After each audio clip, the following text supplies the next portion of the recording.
All right, welcome back to Whiskey Bonded. Today I've got the Elijah Craig Barrel Proof A122 and the C922, and we're going to run them up against each other to see which one is the best one for the year for me.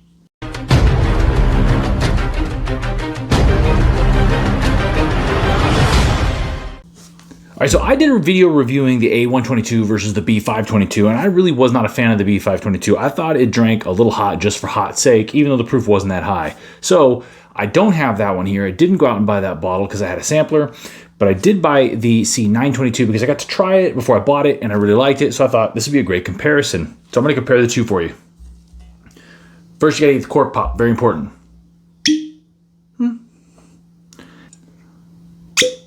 Ooh. Now, maybe that's not really fair because this one doesn't have as much in it. Now, I already tasted both of these, so I did cheat a little bit because I like to take a little time. The nose is very, very similar, but what I can tell you that I think is significant is on the nose, the C922 has something that is reminiscent of old Elijah Craig barrel proofs that I haven't seen this year, and it's that cola note.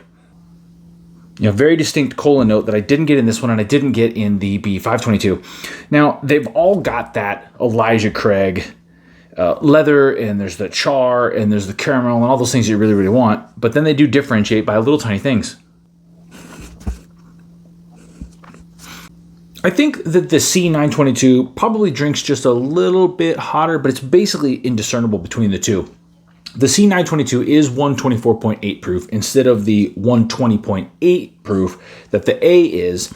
Other than that, the primary difference I get in these is the C has a little bit more creamy viscosity to the mouthfeel. It feels a little thicker on the palate. And I think because of that, it lingers a little bit longer. And that's kind of nice. The C also has more of that, like I said, of that cola note that kind of has a sweetness to it, but not in the same way that the A does. The A has a sweetness to it that is more of a fruit sweetness. It's more of that kind of that red fruit. It actually drinks a little bit easier, I think, but the finish isn't quite as long, but it isn't quite as much heat to it either, which, you know, I kind of like that. I don't like heat for heat's sake. I mean, high proof is high proof, and you're going to get that big proof feel in the mouth and that kind of alcohol effervescence that kind of comes up in your nose a little bit. It's fine. I like it. It's a good thing. But the high proof should not be a distraction. It shouldn't take away from you. You shouldn't really notice it as a standalone feature, in my opinion. It should just be part of the experience. When I drink these two, this one really starts to become soft. The A starts to become soft. It starts to become fruity. It starts to become what I believe to be a little more palatable. I actually enjoy this one a little bit more. This has been open for a few days. I think, to be fair, if I let it air out a little bit, the C might actually get a little better. I do get a little bit of a nuttiness in there that I wasn't getting on the A. They're both really, really good. I think they did a great job. I think you've got two distinctively different Elijah Craig barrel proofs here that are both good in their own way. I think the C922 is a bit of a throwback to some of the previous releases. Some of you hardcore Elijah Craig fans are going to absolutely freaking love it. For me, if I had to pick one, obviously the B522 is not here. That is definitely not my favorite. It's my least favorite of the year, hands down. These two are really, really close. But me personally, I'm going to go with the A122, and for one reason only. I actually like to have my bourbon be just a hair on the sweet side. I like those fruit notes.